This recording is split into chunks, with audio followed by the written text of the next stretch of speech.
Now, this next topic may sound a little bit odd, but part of a 10x relationship is understanding the human brain's physiological exaggeration of the negative. And what I mean by this is that if you've got 5 minutes of beautiful natural sound and you're just basking in glory, and you have 1 minute of a strange beeping noise, 30 minutes later, you're going to remember the 1 minute of strange beeping noise. In other words, the positive drifts away into the background, and any irritant, any possible threat, amplifies in the foreground. So the brain is wired to amplify the negative 5 to 1. It's one of the reasons John Gottman is so insistent that couples appreciate and value and affirm one another 5 times more than they criticize one another. Because if you give your partner 3 appreciations, you did this great, you did that great, I really enjoyed this, and gee, your hair looks terrible today. With the 5 to 1 ratio, you've just gone underwater. Now, it's not fair, meaning the brain is not doing accurate accounting. It's doing emotional accounting. And emotional accounting is 5 to 1 negative. Now, this is one of the reasons why an objective rationality is important to preserve reasonably decent relationships that you feel like ending. Because when you do the actual accounting, it looks surprisingly positive. And so it is important to temper this force. But even more importantly is to respect this bias within the brain and to flood a relationship with positive energy, appreciation, gratitude, acknowledgement, enthusiasm, smiles, all the things that let someone know that they're doing a great job. Now, what I want to talk about here is the opposite of that. And the first form of that is to reduce negativity. Meaning if there's any irritants in the relationship, take active steps to reduce that negativity. I touched on this briefly in the kind of good experience machine that supports a relationship and having a lot of positive experience. But it's worthwhile to invest in things like separate cups, or this is your coat hook, or this is your space to put any of these things. Don't put them here, or let's keep one of those in the car so it's always on hand. It's valuable to invest in these things that preclude annoyances. Arriving in the kitchen and there's not a single fork. Well, you can have at your partner for there not being enough forks, but strategically, it's better to buy 3 or 4 extra forks if that's the hump that pushes you over the point where there's always enough forks. And so it's to weight things with abundance and ease. But what I want to talk about here is understanding our capacity to do evil, to behave in a way that is counterproductive for all concerned, and dramatically harms an individual. Now, why focus on our capacity to do evil? Well, evil is just, the dark extreme of human ignorance, stupidity, destructiveness, and harm. When you invest energy, and particularly when you betray trust. When you betray trust with a partner, you're taking something good in them, their trust, and you're using it to amplify vulnerability in a way that actively harms them. In other words, I'm taking something beautiful and innocent and good from you, and on the basis of that goodness and your belief in me, I'm damaging you, and then I'm giving it back to you damaged.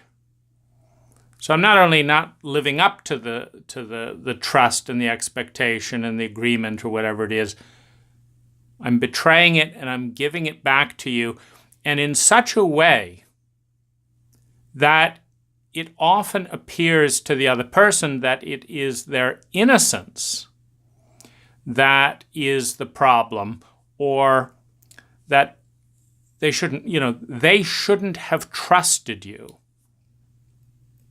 Now, obviously, there's a certain amount of truth in that. But it's also true that you shouldn't abuse their trust. And that's the deeper truth here. If we think about the kind of culture, the kind of relationship culture that we want to facilitate.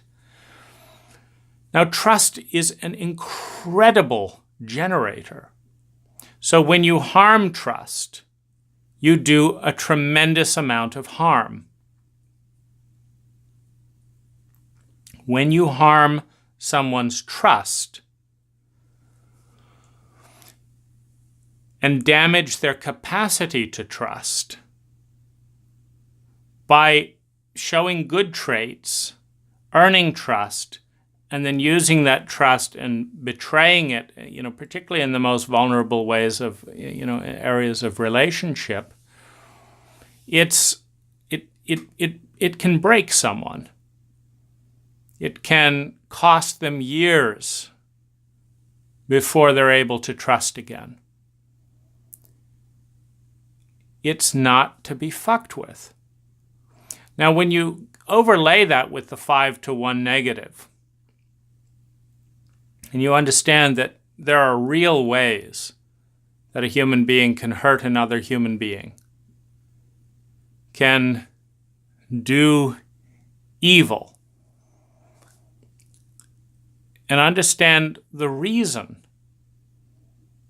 You see, there's a lot of speculation and projection, etc., that you and I wouldn't have burned Jews alive in a concentration camp.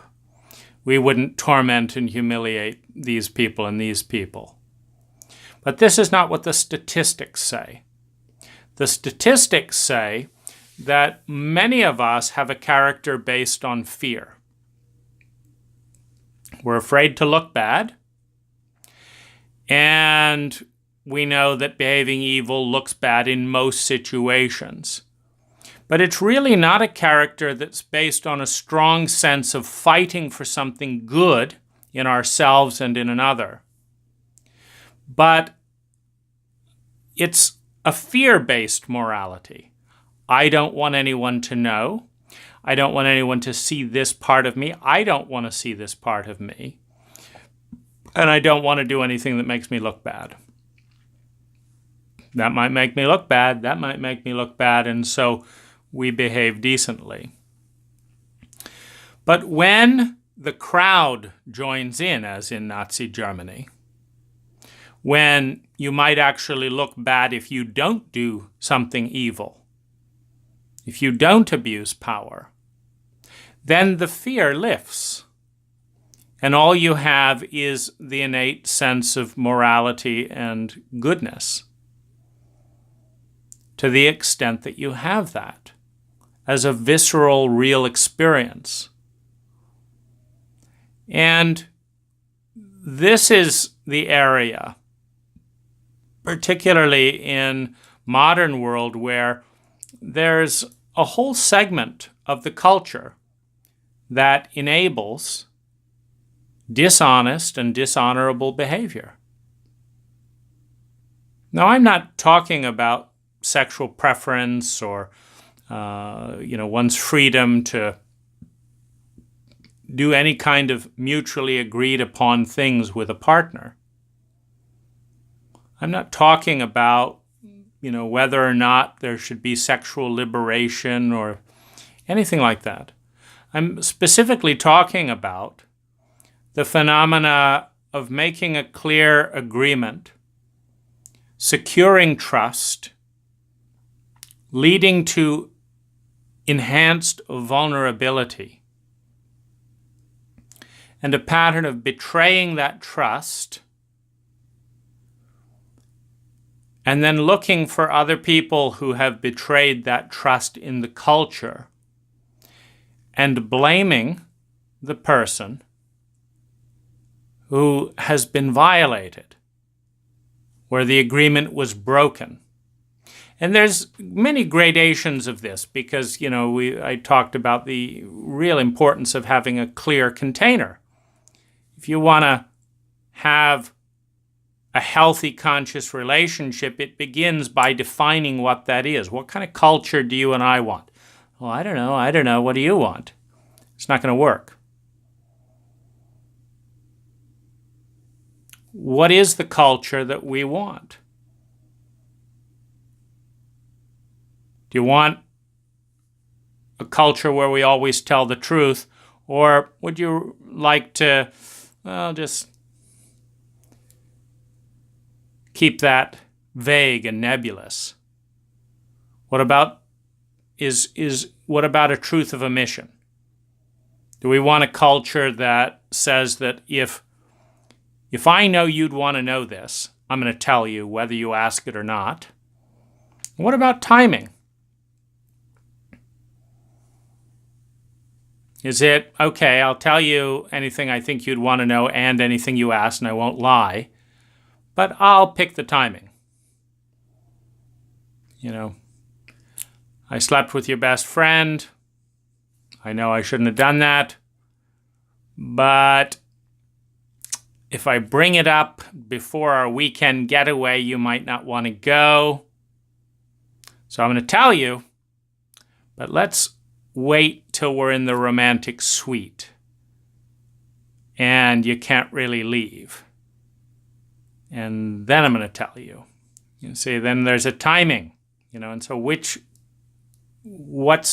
the level of commitment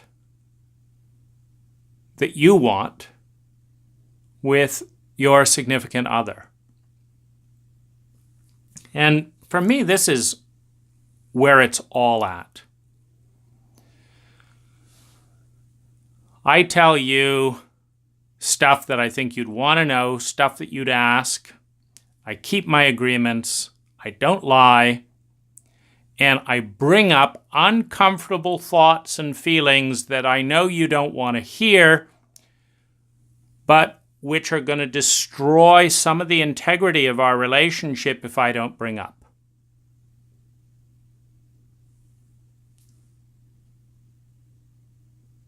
I'm thinking a lot about being sexual with this other woman.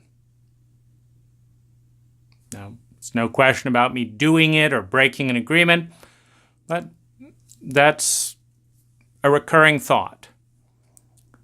I know you don't want to hear this, and I don't want to make you uncomfortable, but I want you to know, because it communicates something about what's going on with us as well. It sheds light on unmet needs in our relationship that need to be talked about. It tells me something about myself that I didn't know, and I've learned it from observing that that's where my thought goes. And so I want you to be a part of that learning and that understanding. And I want to know what's going on for you. What you're doing, what you're planning on doing, why. I want to be included. I want to be a part of learning and growing mentally, emotionally, physically with you.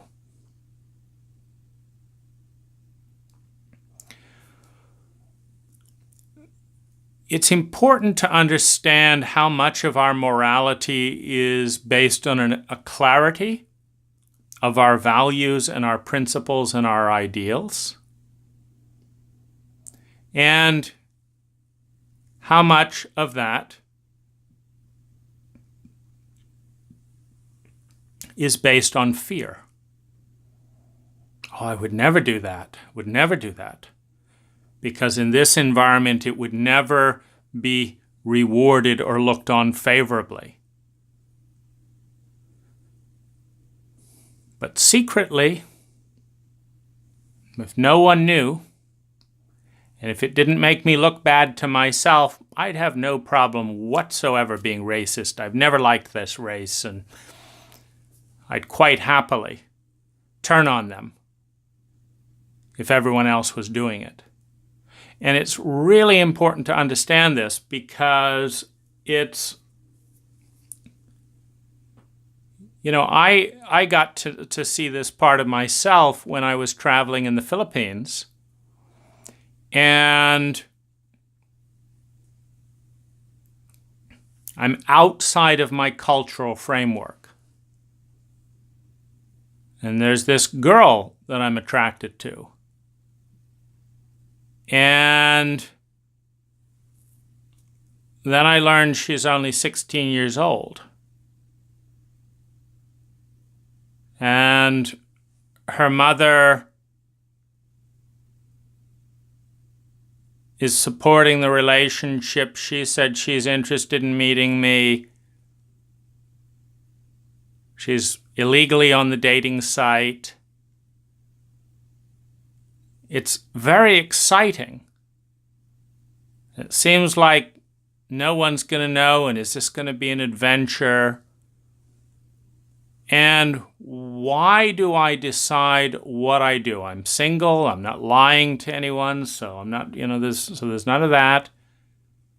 What's going on here? What do I believe is in her interest, in the culture's interest, in my interest? What do I do in this situation? And it's a conversation. It's not, in that situation, oh, I would never. There's no politically correct people around.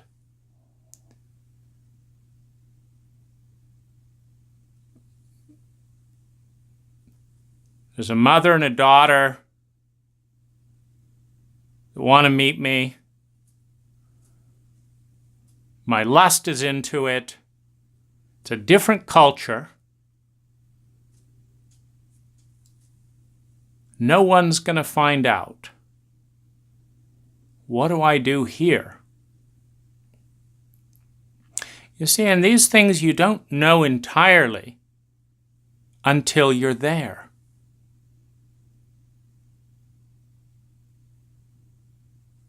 And there's a certain rush as social inhibitions fall away.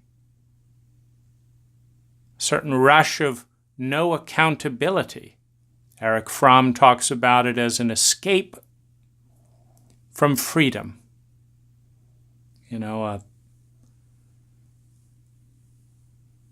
giving the responsibility to others.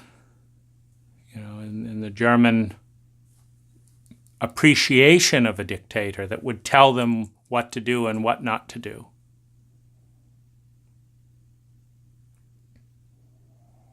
Well, I turned the mother down, who was saying that, come on, what's the big deal? Why don't you want to meet my daughter? And I turned the daughter down. And I didn't learn it until I had to buy her ticket, you know, for a ferry. And she had to send me the ID. That's when I learned it. So there was a disappointment. You know, it's like I thought this was going to be a great meeting. She seemed like a great person, da-da-da-da-da. And now I was disappointed. I felt bad for disappointing her, but I also felt angry. You know, it's like you lied to the dating site and you lied to me. Is that going to be a good basis for relating? You know, but it's also frustrating. You know, it's like, ugh. You know, I'm not going to have time to meet someone else. And so I'm going to be alone on vacation, feeling shitty. And yet I don't think this is the thing to do.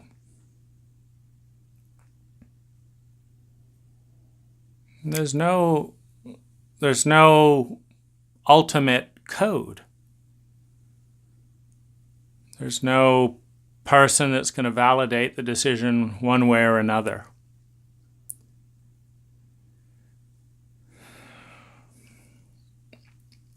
It's important to come to terms with the part of us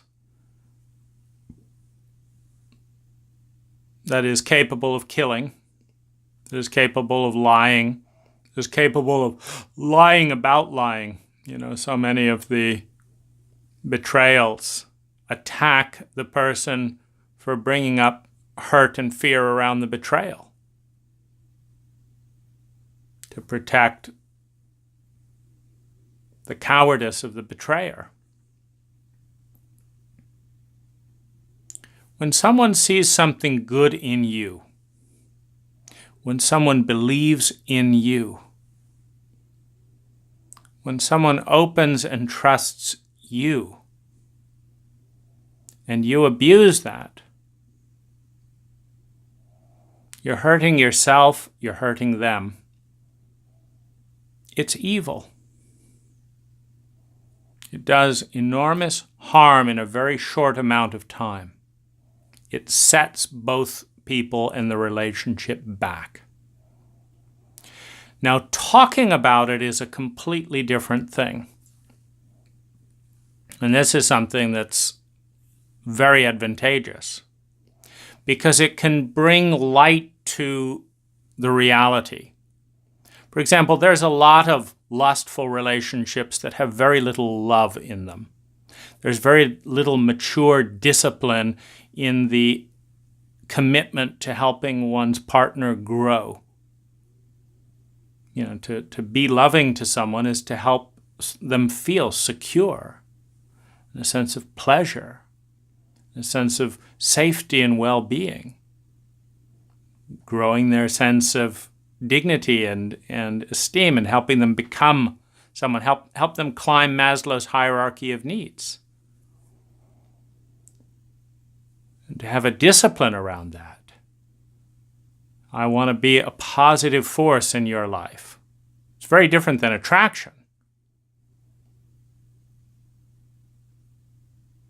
Because sometimes the engulfing nature of lust is such that just, you know, to hell with your schoolwork, to hell with your job, to hell with your future. I want you. Just put all that out the window. Now, that may be infatuation, but it's not being loving. And one of the things that comes up in this situation is addiction. When you are an addict, you are not loving. When you're an addict, you almost always betray yourself and the other person by putting the addiction ahead of the relationship, by weakening the relationship and feeding the addiction.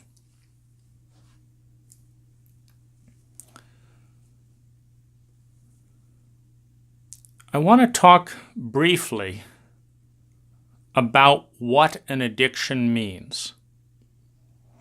And I want to talk about the most common form of addiction, which is psychological.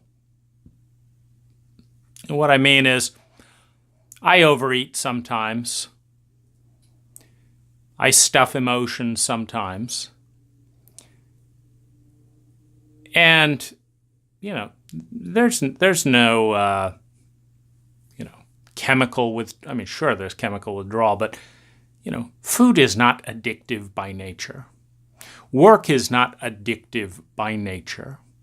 Self-pity is not addictive, by nature. These are emotional addictions, activity addictions, repetitive addictions. These are psychological in nature. And they've even shown that most people, when they deal with the psychological underpinnings of an addiction, can stop almost any addiction. But the combination of a habit that is familiar, we look to familiarity for comfort, with a strong, up and down, whether it's, can be a sugar high or, an opium high or whatever, a strong up, with withdrawals, and a landscape of emotional pain. The combination of all that is almost impossible to break. But if you do the emotional work, you can break almost any addiction. Certainly you may need help, you may need support groups, you do.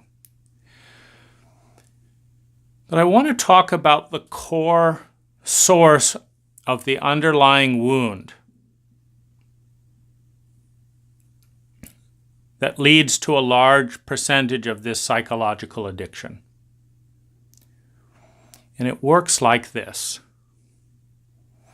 You're 2, 3, 4, 5 years old, and something is going on. Something is violating a boundary, violating an energy field, violating your sense of who you are, and you communicate about it. Get that penis out of my mouth. I don't want that. I don't want to eat, etc. You communicate it. And you have the misfortune to be born to one of the many parents who don't know how to parent and who have a hard time due to the repressed traumas of their own childhood feeling helpless. Now, when someone is pushing through a boundary and or abusing you sexually, physically, or emotionally, and they're pushing through a boundary, and you push back, and they have a hard time dealing with helplessness, and they're a parent and you're a little kid, what tends to happen is an intergenerational cycle of rage, where the equivalent of a giant gangs up on a small child and attacks them so hard for standing up for themselves, for asserting their boundary. I don't want to eat that. That's enough. I don't want to be tickled here. I don't want to be groped. I don't want to do that. When this is met with rage because of the helplessness it brings up, and this happens in intergenerational abuse cycles, then the assertion of the boundary is met with a new escalated trauma. And what goes through the child's mind is this amount of rage and unregulated energy can kill me, and it can. A parent who's lost it can beat, strangle, break the back of, or damage emotionally to a point where that child can die. And when children get the message that they could die if they assert their boundaries, when spouses get the message that they could die, maybe one partner has all the money, and they assert a boundary, there's rage. It's like, get out on the street.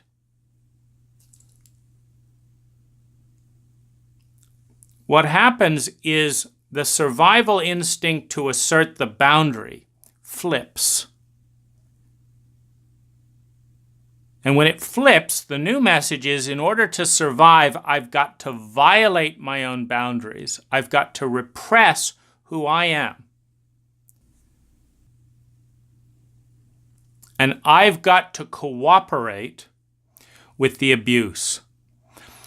My will and my loyalty switches from being internal and protecting my space, my body from harm, to being external and violating my space and my body and my needs to protect my abuser.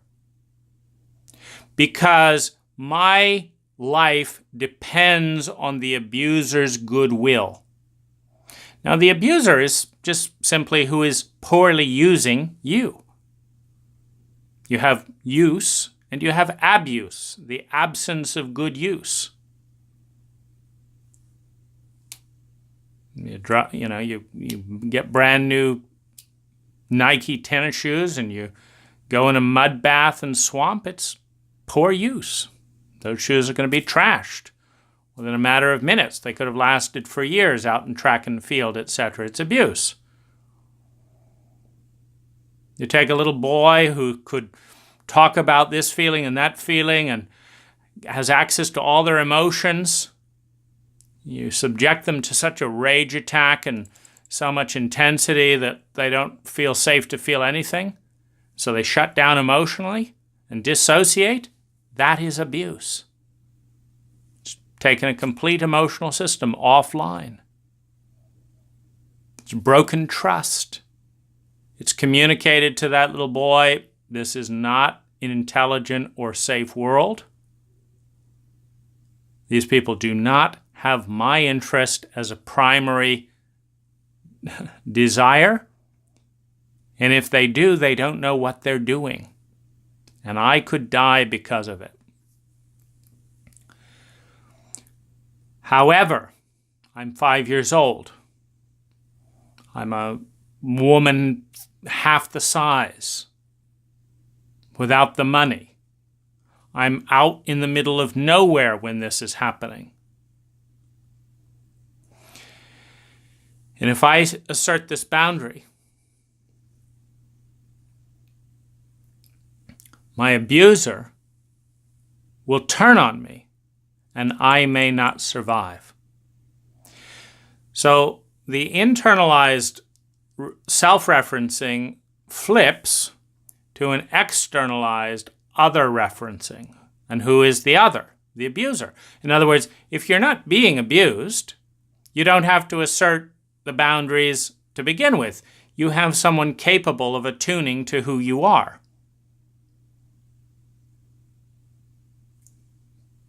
Kids all have body language. We're pretty numb to our own inner children because of the abuse and intergenerational abuse cycle in our culture.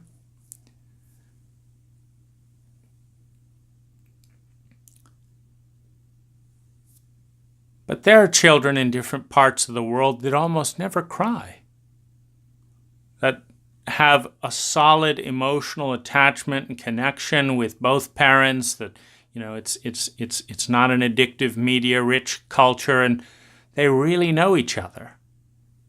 And looks communicate, and tones communicate, and body language communicates, and words communicate.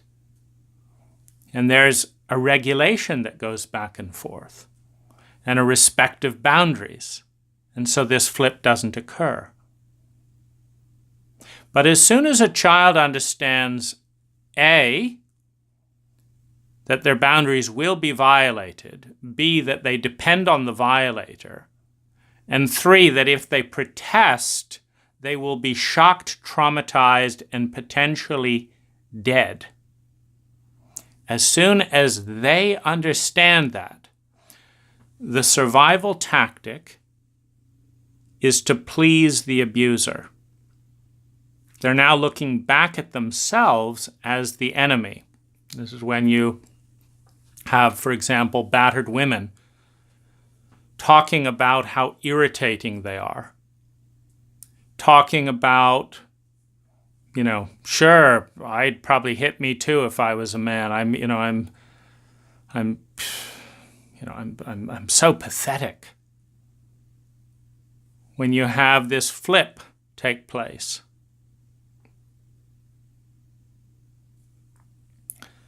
To identify with the abuser.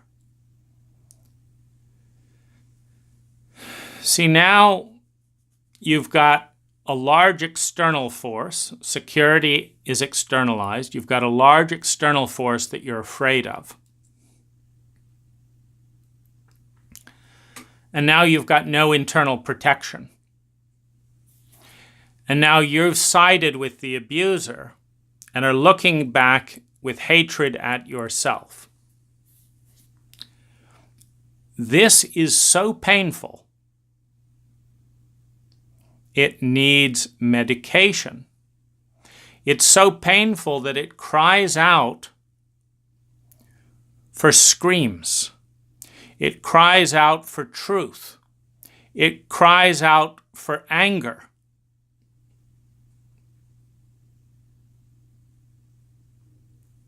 It cries out.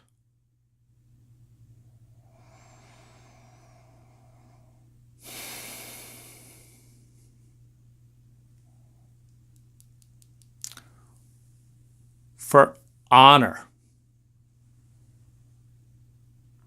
And when that cry is abandoned by the self, with the message, it's too dangerous, that's when the self attacks the self to silence that voice. I feel so angry. Well, let me just take some more sweets and there's nothing to be angry at. I feel so much rage. Let me just take some MDMA or something else so that everything can seem wonderful again.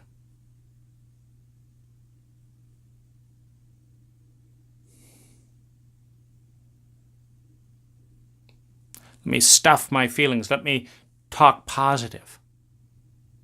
You start eating. Start eating.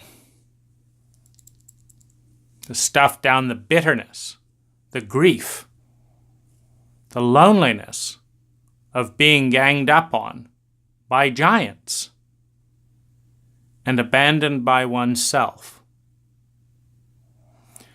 This is such a big wound, it needs protection. It needs support. So a trauma therapist, a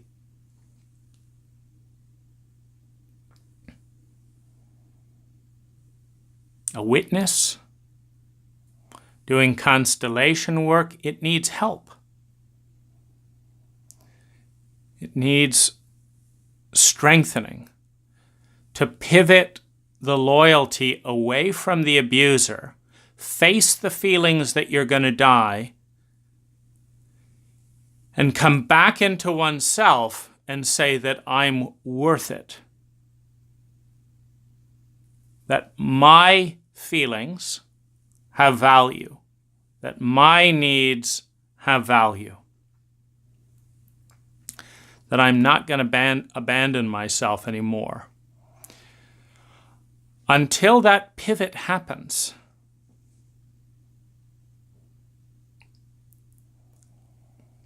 the wounded,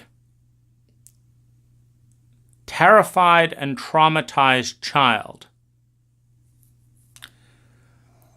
gets projected, that relationship gets projected into the addiction. And if you're stuffing food into your body, it's the loyalty to stuff the force of the abuser into the psyche, into the body, to silence, to lie.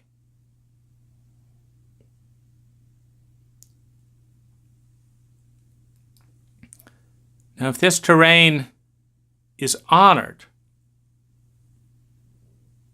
as a sacred terrain,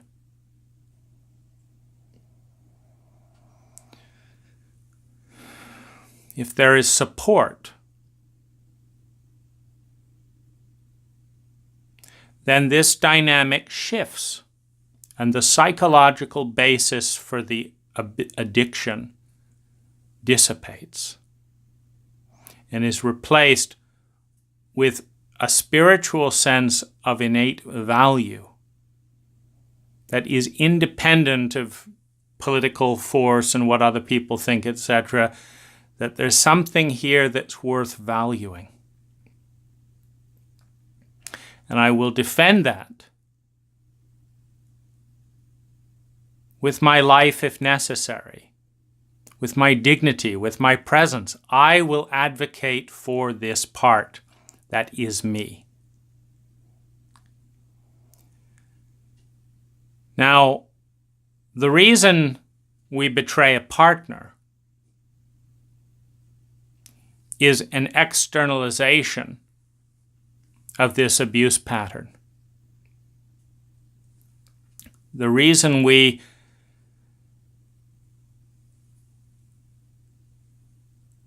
evoke that trust in a partner and then walk away from them and then shove lies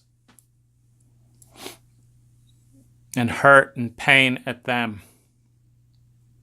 and then often coat it in the same abuse language that we use to our own inner child. The abuse language of you're too sensitive, you're not sophisticated, you don't understand the way the world works, you're immature, is the message to the inner child. Siding with the abuser, looking back on a helpless child who was trying to develop regulating skills with emotions, with truth, and communicate, with a dysfunctional and addictive, traumatized adult child who's shoving that in hard and giving the message, you don't get to speak your truth because I never got to speak my truth as a child. You don't get to do this and this and this. I never got that. You will shut up and put up and be grateful. You know, and the underlying threat in that energy is what? Or I'll kill you. You know, some parents, like my parents, would do this with, or I'm never coming back. Well, that's dying if you depend on parents. Put you outside the house. Hope you get murdered, These types of things, they're all very much within the parent's purview. And the intensity of the energy backs it up. you get to know there is a part in your parent that wants you dead. There is a part in your abuser that hates you and wants you dead. And if you don't make some kind of an alliance with that abuser, you can't be safe. And so the question is, what is that alliance? And what is betrayed within the self to make that contract, to sign that contract? What is betrayed of the innate truth and authenticity in the self? Now, as adults, dealing with the legal system, dealing with the employment market, dealing with the culture, dealing with an abusive government, the exact same dynamic is in place. I don't want my tax money being used for this. I don't want this happening. I don't want to be treated this way. I don't like this. And there's a certain pivoting of the outside environment. You shut up and fit into the system or we'll cart you out off to jail. And then you realize your own conviction, your own principles, your own felt experience could get you killed. Because there's a power structure out there that doesn't want to be challenged and that is ultimately maintained by force. Nixon talked about, actually one of Nixon's aides talked about the conversations with Nixon around banning psychedelics. And it kind of went like this: we can't arrest them for being black. We can't arrest them for being anti-Vietnam. We can't arrest them for being feminists. But they seem very interested in LSD. Now, the rest of the country wouldn't deal. They also drink alcohol. And the rest of the country wouldn't ban, But our political enemies have this one peculiarity that's different from most of the mainstream culture. So here's what we're going to do. We're going to manipulate and suppress the science on LSD, which, as everyone knows who does any research, is an incredibly promising psychotherapeutic tool. We're going to suppress that. We're going to make synthetic science, paying scientists to make false tests, etc.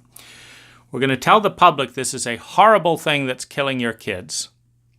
We're going to make it Schedule 1, all leading up to this one thing. Now, since a lot of our political dissidents either use LSD or have friends who use LSD, we will use this as the basis for our raids to disrupt political dissent. And then, pretending it's a war on drugs when it is a war on political dissent, we will have massive prison population, and by terrorizing and traumatizing our political enemies, the people that want change, we will undermine their movement, continue the Vietnam War, etc. Well, when your government, your CIA, your own tax dollars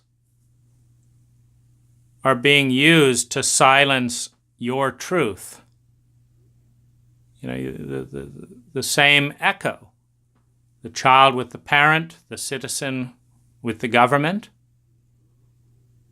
there's always a status quo in the power structure. And the power structure always resists change and resists a transference of power. It's seeking to maintain the status quo and to keep the people who are in the power structure are aiming to stay in the power structure. If it's a parent, if it's a school, if it's a government. This is one of the traits of power structures. And once you're in power, you get to write the rules, right? I mean, Nixon can just announce Timothy Leary is the most dangerous man in America. Now, looking objectively, who's killing the most people, who's lying, who's doing harm, etc., Richard Nixon might be the most dangerous man in America by any objective standards, but see, it doesn't matter because he's in the power structure. And Timothy Leary is just a Harvard professor. And so he gets to make up the rules. He gets to make up the drug rules. He gets to make up the science. He gets to make up the political narrative as part of winning the position as top of the power structure. And he is doing that not for the good of the country, not for the good of the Constitution, not for the good of the future, but for the good of Richard Nixon and the abusive parent.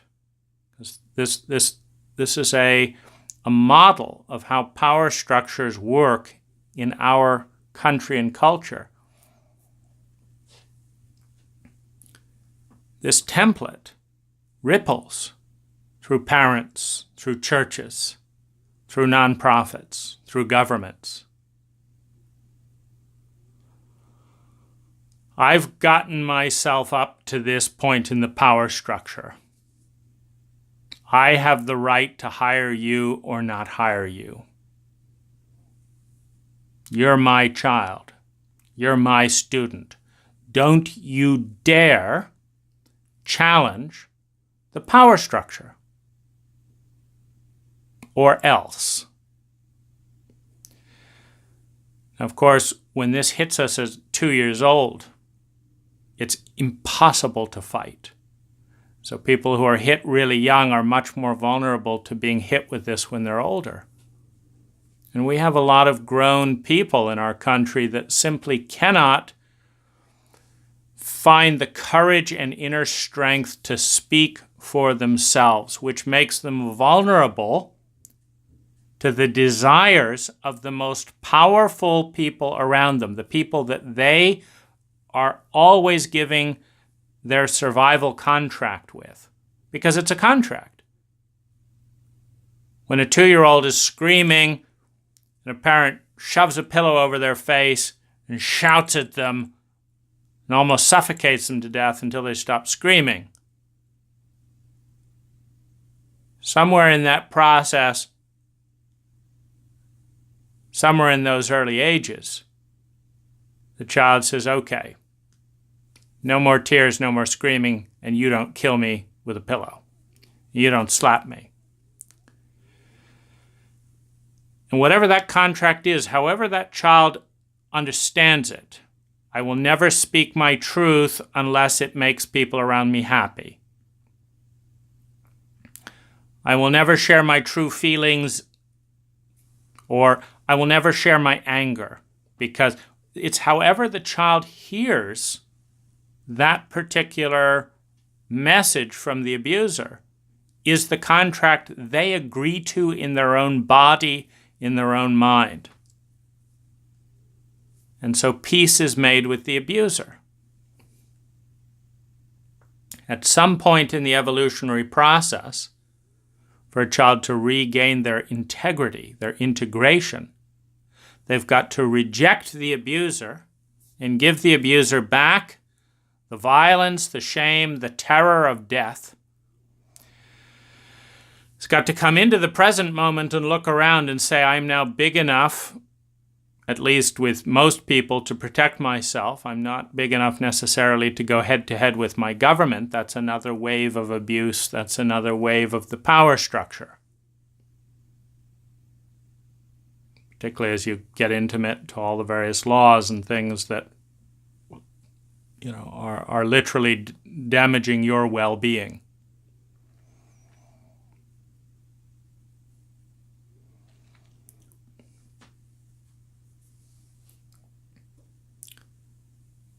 It's that coming back to self. coming home to the willingness to speak the truth, my truth, as I see it, and the willingness to stand by oneself and fight. This is the pivot point. When the wound is healed, when the self is made whole, that the addiction is managing. See, the addiction does two things. It attacks the body, working too hard, eating too much, drinking too much, taking too much drugs. It attacks the body, weakening the body and self that way. And it silences the truth that is ready to come out. There's often a lot of truth in the emotional, like for example with, and it's a mixed bag. For example, some drunks start talking about the things that are being suppressed, that they're resentment and fuming around. And at a certain point in the drinking process, those things come out. And then they go back to being really nice and not talking about any of those things. The nicest person in the world, blocking all those things. No, everything's wonderful. I'm sorry. That was me when I was drunk. Or let's not even talk about that. And then they become belligerent again and speak all that stuff out, the bitterness. That's that part, like, I never got to speak my truth. I'm never able to do this. Ugh.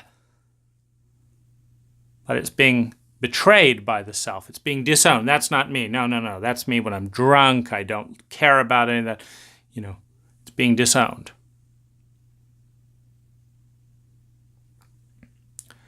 When we are strong enough to take a stand for ourselves,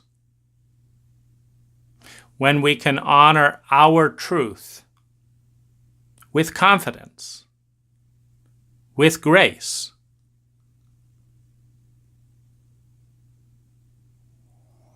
that's the point when we can eject the abuser.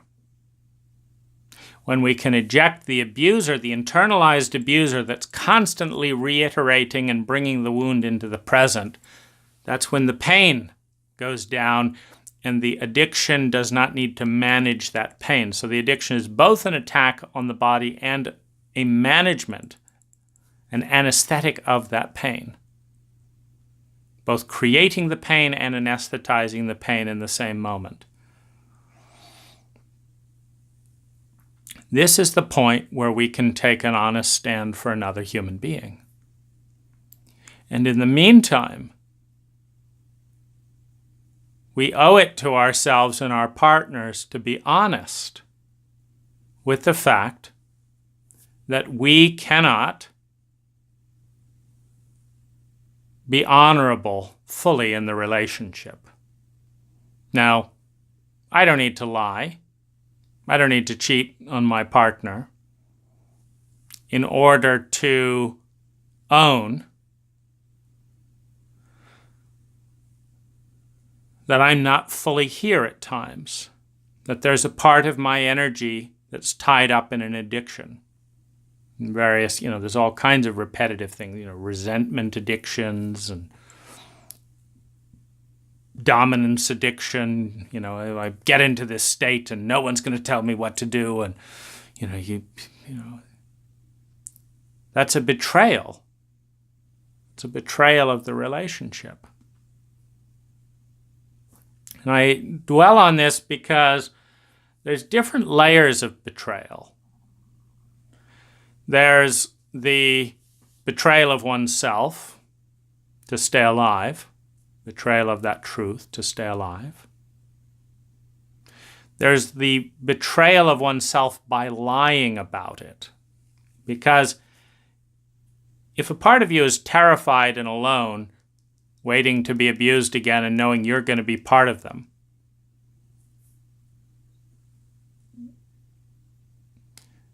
it's a gradient level of abuse, meaning if you tell yourself, look,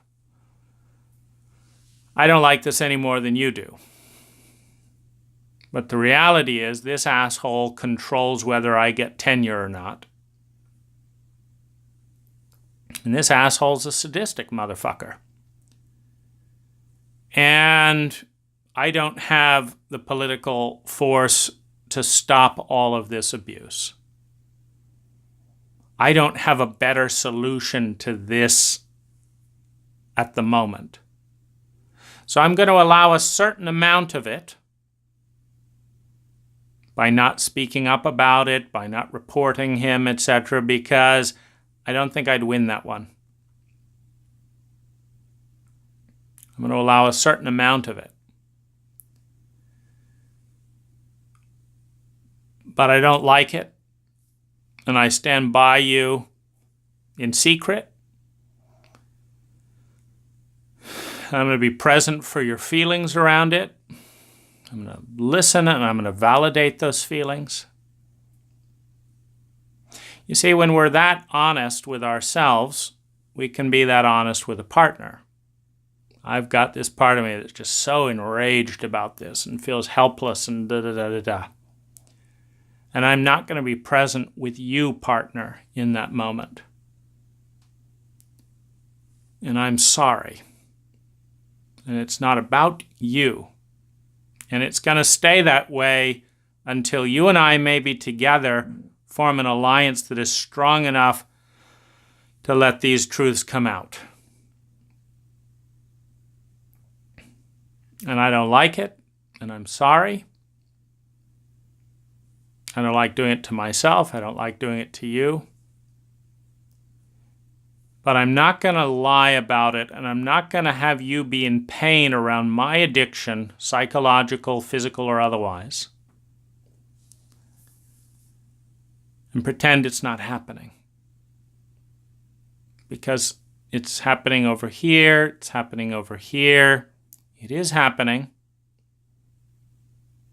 I'm going to need help with this. It's uncertain, and it is damaging us. And I am sorry, and I understand your feelings. And I'm not going to leave you alone in the impact of my abuse, of my addiction. My abuse and addiction to myself, my abuse and addiction to you. Anything that is repetitive and out of control, repetitive and unregulated, falls into this compulsive category. I just can't help myself. I lash out and criticize. I know it's over the top, and that's an addiction. That's one of those emotional terrains where I've got that same energy coming at me.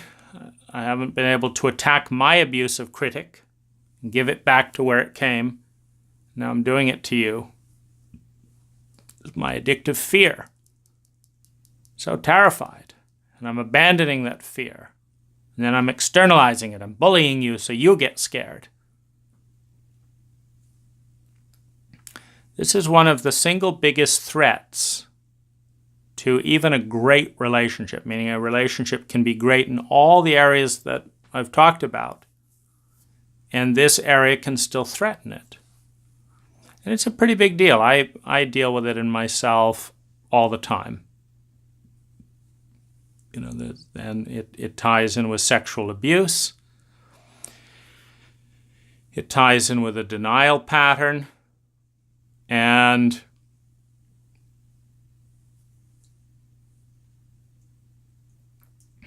it ties in with family lies and questions. It's like, do you enrage the abuser by giving them back their lies? And what if they don't want to hear it? Does it make it worse? Is it less?